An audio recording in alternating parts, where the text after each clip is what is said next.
ഇന്ന് ഞാൻ ഉണ്ടാക്കുന്നത് ഉച്ചയ്ക്ക് നമുക്ക് ലഞ്ചിനൊക്കെ വളരെ പെട്ടെന്ന് ഉണ്ടാക്കാൻ പറ്റുന്ന എളുപ്പത്തിൽ ഉണ്ടാക്കാൻ പറ്റുന്ന നല്ലൊരു മോരുകറിയാണ് ഉണ്ടാക്കുന്നത്. അതിനായിട്ട് തൈര് എടുത്തിട്ടുണ്ട്. അത്യാവശ്യം പുളിയുള്ള നല്ല തൈരാണ് എടുത്തിട്ടുള്ളത്. ഞാനിപ്പോൾ ഇവിടെ 2 ഗ്ലാസ് തൈരാണ് എടുത്തിട്ടുള്ളത്. അത് ഒട്ടും കട്ടയില്ലാതെ കിട്ടാൻ വേണ്ടി മിക്സിയുടെ ജാറിലൊന്ന് അടിച്ചെടുത്തുകൊണ്ട് വരാം. ഇപ്പോൾ ഞാൻ അടിച്ചെടുത്തിട്ടുണ്ട്. ഇതിൽ കട്ടയെല്ലാം പോയി കിട്ടിയിട്ടുണ്ട്. ഇനി ഞാനിതിലോട്ട് 2 ഗ്ലാസ് വെള്ളം ചേർത്ത് കൊടുക്കുന്നുണ്ട്. ഞാൻ ഈ ഗ്ലാസ്സിൽ 2 ഗ്ലാസ് തൈരാണ് എടുത്തിട്ട്, അപ്പോൾ അതേ അളവിൽ തന്നെ വെള്ളം ചേർത്ത് കൊടുക്കുന്നുണ്ട്. നമ്മൾ എത്ര അളവിലാണോ തൈര് എടുക്കുന്നത് അതേ അളവിൽ തന്നെ വെള്ളം ചേർത്ത് കൊടുക്കണം. ഇനി ഒരു പാൻ വെച്ച് ചൂടാക്കി അതിലോട്ട് വെളിച്ചെണ്ണ ഒഴിച്ചൊന്ന് ചൂടാക്കി എടുക്കുന്നുണ്ട്. വെളിച്ചെണ്ണ ചൂടായി വരുന്ന സമയത്ത് അതിലോട്ട് 1/2 ടീസ്പൂൺ കടുകിട്ടൊന്ന് പൊട്ടിച്ചെടുക്കണം. കടുക് മുഴുവനായിട്ട് പൊട്ടിക്കഴിഞ്ഞതിന് ശേഷം മാത്രം 1/2 ടീസ്പൂൺ ഉലുവയും കൂടി ഇട്ട് കൊടുക്കുന്നുണ്ട്. ഉലുവയും മുഴുവനായിട്ട് പൊട്ടിക്കഴിഞ്ഞതിന് ശേഷം ഒരു 3 വറ്റൽമുളക് ചേർത്ത് ഒന്ന് വഴറ്റിയെടുക്കാം.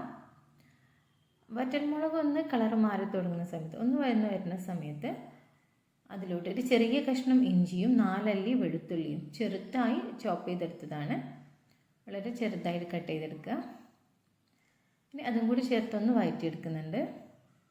അതൊന്ന് വഴന്ന് വന്നതിന് ശേഷം അതിലോട്ടൊരു 3 പച്ചമുളക് ചേർത്ത് കൊടുക്കുന്നുണ്ട്. നടുക്ക് കയറിയിട്ടിട്ട് കൊടുക്കുകയാണ്. അതും കൂടി ചേർത്ത് ഒന്നുകൂടെ ഒന്ന് വഴറ്റിയെടുക്കാം. പച്ചമുളകും ഒന്ന് വഴന്ന് വരുമ്പോൾ നമ്മളതിലോട്ട് ചെറിയുള്ളി ചേർത്ത് കൊടുക്കുകയാണ്. ഞാനിവിടെ 5 അല്ലി ചെറിയുള്ളി നൈസായി കട്ട് ചെയ്തെടുത്തിട്ടുള്ളതാണ്. ചെറിയുള്ളിയും കൂടി ചേർത്തൊന്ന് വഴറ്റിയെടുക്കുന്നുണ്ട്. ഉള്ളി ഒന്ന് വഴന്ന് വരുന്ന സമയത്ത് കുറച്ച് കറിവേപ്പിലയും കൂടി ഇട്ട് കൊടുക്കുകയാണ്. കറിവേപ്പിലയും കൂടി ചേർത്തൊന്ന് വഴറ്റിയെടുക്കാം. ഇതെല്ലാം ഒരുവിധം വഴന്ന് വരുമ്പോൾ നന്നായി ഒന്ന് വഴന്ന് വരുന്ന സമയത്ത് അതിലോട്ട് 1/2 ടീസ്പൂൺ മുളക് പൊടി ചേർത്ത് കൊടുക്കാം. 1/4 ടീസ്പൂൺ മഞ്ഞൾപ്പൊടിയും കൂടി ചേർത്ത് കൊടുക്കാം. ഇതും കൂടി ചേർത്തൊന്ന് വഴറ്റിയെടുക്കണം. മുളക് പൊടിയുടെയും മഞ്ഞൾപ്പൊടിയുടെയൊക്കെ പച്ചമണം മാറുന്നത് വരെ ഒന്ന് വഴറ്റിയെടുക്കാം. അപ്പം പച്ചമണം എല്ലാം നന്നായി മാറി ഇത് വഴന്ന് വന്നിട്ടുണ്ട്. ഇനി അതിലോട്ട് നേരത്തെ റെഡിയാക്കി വെച്ചിട്ടുള്ള നമ്മുടെ മോര് ചേർത്ത് കൊടുക്കുകയാണ്.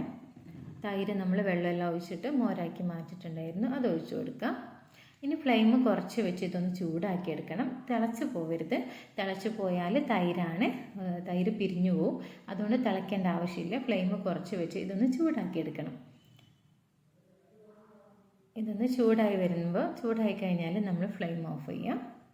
ഫ്ലെയിം ഓഫ് ചെയ്തതിന് ശേഷമാണ് നമ്മളിതിൽ ഉപ്പ് ചേർത്ത് കൊടുക്കുന്നത്. ഇനി നമ്മൾ ഈ മോര് കാച്ചിയതിലോട്ട് ആവശ്യത്തിനുള്ള ഉപ്പും കൂടി ഒഴിച്ച് കൊടുക്കുന്നുണ്ട്. ഉപ്പും കൂടി ഒഴിച്ചിട്ട് നന്നായിട്ട് മിക്സ് ചെയ്തെടുക്കാം. ഇപ്പോൾ വളരെ എളുപ്പത്തിൽ ഉണ്ടാക്കാൻ പറ്റുന്ന, ലഞ്ചിനൊക്കെ പെട്ടെന്ന് ഉണ്ടാക്കാൻ പറ്റുന്ന നല്ല ടേസ്റ്റി ആയിട്ടുള്ള ഒരു മോര് കറിയാണ്.